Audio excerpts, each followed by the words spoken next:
a very nice plan. All right? So these are the reasons why I get so passionate and fired up. Okay? How can people be okay with this? People just make excuses. Oh, it's just the way he wants it. Shut up. I want to go to heaven. Stop, Dave. I get that all the time. It's like, no, I'm not going to stop. All right? This is ridiculous, and it's killing our planet. All right? Making excuses for God. How's this one? I love this one. When they're losing an argument with you, they just start making stuff up. You know, God is coming back someday. God has his reasons. Yada, yada, yada. People are blinded by their desire to heaven, like I just said, and that's got to stop. Okay, a couple more. Religion creates evil and bad things. All right, as far as I'm concerned, without religion, there shouldn't be that much evil in the world. Without bad or evil, the world would be a boring place. Have you ever heard that one? I'm like, wait a minute, what? Maybe in Hollywood where we need a bad guy to make a good movie, okay. But in real life, no, we don't need bad to make the world exciting. I'm sorry. The world can be all good without hurting people. All right, so that one bugs me too. All right, it's all the devil's fault. All right, it's all the devil's fault. And then I'm like, so these are the arguments that we could talk about here in a few minutes. What?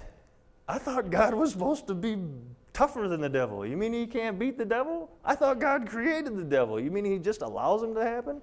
So my point is he either made these things happen or is just allowing them to happen. And the examples are endless. So these are all the things that just drive me crazy. So getting back to our original question, Dave, why do you attack a religion? You just saw 20 minutes of it. All right, 20 minutes of it, you just saw why I am so insistent on attacking religion. There you go. All right, because religion is screwing up the world I live in, and it's my problem, all of our problem, and it should be top priority. Okay. All right, quick little my theories on religion. And then this is the compromising. So like I said, we need to be working with religious people. There's a lot of them out there. Atheists are only 20% of the population. So this is what I try to tell people. This is how I try to explain to people. All right. He needs to start helping us out if he's up there. If he's not, let's move on without him. All right. And for me, I don't know how the universes work. All right. But I don't care. Nobody does. All right. Now we have our scientists out there proving things and learning as we go. But as far as I'm concerned, I don't care. I really don't care what happens after we die, where we go. What I care about is life on this planet. This planet is what gives us all life, and that's what we need to be focusing on.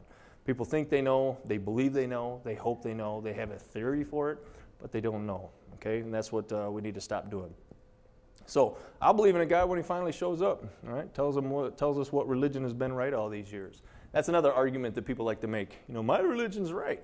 And, how about this one? With the Christians against us atheists, when they say, Dave, you guys are wrong. 80% of the population in the world believes in a God. And I'm like, time out. No. You 80% of people aren't on the same team. You don't get to gang up on atheists or non-believers. You are not on the same team. You guys are all divvied up a ton of ways. So don't give me that we're on the same team against non-believers. Okay? That's another one that bugs me. What if you're wrong? I personally hope I am wrong. Heaven and eternal life sound pretty great. There's no reason why you can't hope for it. I don't believe in it. I think it's crazy, but hey, why not? I'd like to, if it's up there, yeah, why not? I'll go. All right. But you have to believe, Dave. Dave, you have to believe. No, you don't. All right, because God is. If he's up there, he should be a good enough guy to realize I'm a good guy. All right. If you're living like there's no heaven, you better be right, Dave. All right. Hear that one all the time. He should be smart enough to understand. All right, I thought I'd click these a little quicker. That I'm a good person, I follow the laws and rules of society, and I treat people with kindness in the way they deserve. Kind of like the humanist, good without a God. All right, if that's not good enough to get into heaven, sorry, no thanks. But if God's still up there, sorry, you got to worship me or you don't get in my club, okay, don't want to. Like Stephen Fry said in that video, I don't want to go. If those are the terms that I have to, beg and ask for, forgiveness and just believe some crazy talk while I'm on earth, I don't even want in. So those are my theories on when I argue with people. All right. If there's a God who acts like this, he's a pretty rotten person that doesn't deserve to be worshipped anyway. All right. Now I know that's pretty blunt to say, but that's just how I feel. Okay. All right. Getting out of this one, I got about 10 minutes left before we take a break and do our discussion. But those are the reasons why I get angry at religion. All right, so hopefully those click some ideas in your head and you can fire away at me when we have our discussion. But for now, I just want to talk about what do we do about it. All right, those are the reasons why I'm angry at it. And for the next 7-8 minutes, I want to talk about what do we do about it? How do we fix it? Okay, so getting back to our topic, this is why I titled it, Do We Convert Religious People to Atheism? Hopefully people that see that I just fired away online, people at least that are closet atheists, or people who are starting to doubt the crazy 2,000-year-old books, will realize, hey, there's other people who think like that. Okay, I agree with that too. All that stuff, 80% of that stuff you just went through, Dave, I agree with it. All right, now so do we work with or isolate, and why? All right, getting back to why. All right, atheists and non-believers are extremely outnumbered at this point in history. All right, we are the minority, all right? And we have to understand that. We have to accept that. All right, because being outnumbered means being outvoted when it comes to laws and rules. All right. Also, there's always going to be religion. All right, we're not going to get rid of it totally. No matter how much proof or evidence you present, no matter how many things you beat into people's head, they still are not going to convert to atheism. Why? All right. Because the universe is dying, and the universe is scary. Heaven and eternal life are comforting. It makes people feel good. Okay, yeah, I get it. I can compromise on that. I get it. So religious tolerance is needed for teamwork, because I don't want to just isolate and meet and bash religion. I want to get involved in the world. I want to get involved with rulemaking, lawmaking, protecting our planet, and you can't do that without the other 80% of the people on this planet. So that is one reason why I try to compromise. Well, another reason why I try to convert. Say, stop with this craziness. Start thinking like I do, because I wouldn't be up here today if I didn't believe I was right. A lot of people say, Dave, why'd you move away from all your friends and family for? You're ruining your life. You're destroying your life. You're crazy. You moved away and slept in your car for a month in order to do this. You're seeing why. All right, you're seeing why I'm so passionate and why I believe I'm right. All right, and I want people to think like I do. Okay, moving right along. So how do we get religious people to work with us? All right, number one, educate, and get to the high school and college kids. All right, you really can't, it's very hard to teach old dog new tricks. Let people that have been believing all their life, let them believe. Get to the open-minded people. Get to the free thinkers. And people say, well, what good is that going to do now? Those guys aren't going to be, congressmen for another 30 years. That's the point. I actually care about the future. I'm not selfish. I actually care what happens to this planet after I die. You obviously don't.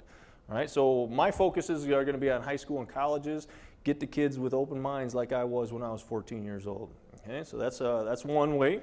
And, to compromise with religious people. It's okay to hope with heaven and eternal life. Just don't count on it or sacrifice this planet. Those are the issues that I have. Next one, don't panic, organize. And that's kind of what we're doing here at Seesaw. We're getting people to work together. I like that one. That's one of my favorites. Just teamwork. By the way, for those of you who don't know, I'm an old college baseball coach. And baseball has been my whole life. And I use the word teamwork over and over again just because I'm a sports guy. So if you hear me using that too much, that's why. The importance of organizing. This is my little star graph. All right, this is people meeting in the middle. This is people doing their own things away from society. This is suburbia, moving away from the inner cities, however you want to do it. I use the star graph just because it shows people isolating from each other. Like these guys are extremists out here. All right, these guys hate each other. These guys in here are at least working together. The melting pot. That's one reason why I picked Vegas to move to, because it's the melting pot of the country. And, if you can prove that teamwork can happen here, it's kind of a good experiment, social experiment. Now, people say, Dave, you can't herd atheists. They're like cats. You can't herd cats. I'm not out there trying to herd cats. Maybe a little, put some things in their head and try to convince them. But what I'm trying to do is get them all on the same team, all right? You don't herd cats. You provide the cardboard box and let cats come to you.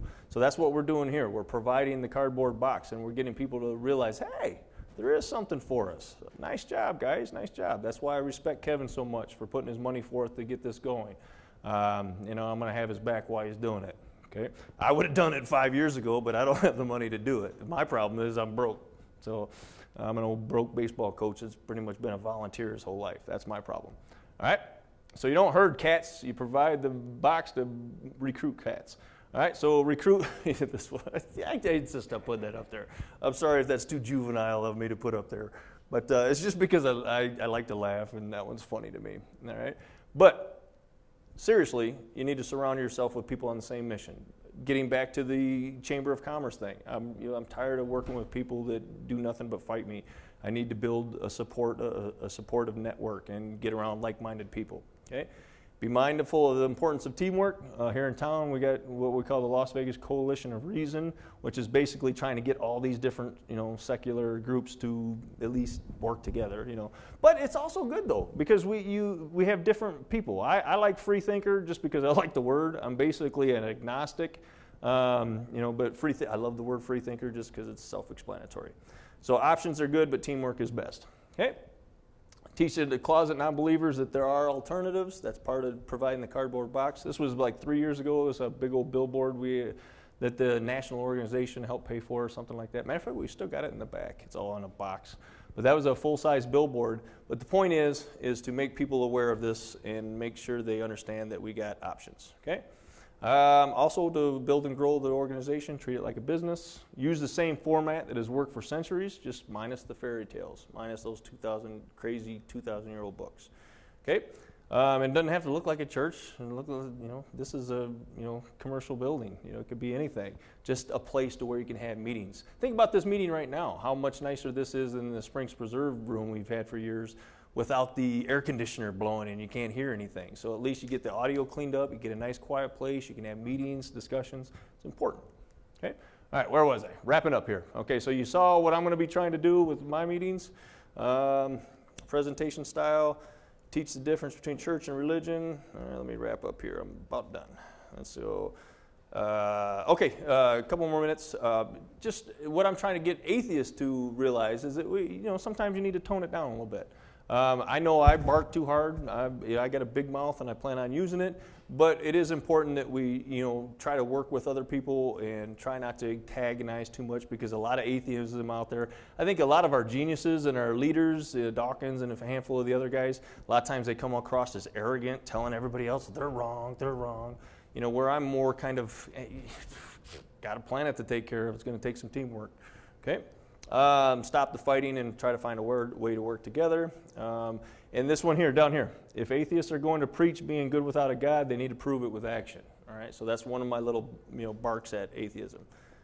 Tone down the extremism. I won't go through this. I'm going to try to wrap up here. We're almost done. Why soften atheism? Oh, another reason why to soften atheism. All right. Anybody not know what happened here about 3 years ago? These guys over here in France, I believe it was. They ran this magazine, and they are just bashing, making fun of religion, just taunting. I mean, they're blatantly taunting Allah and Islam, and that's what happened because of it.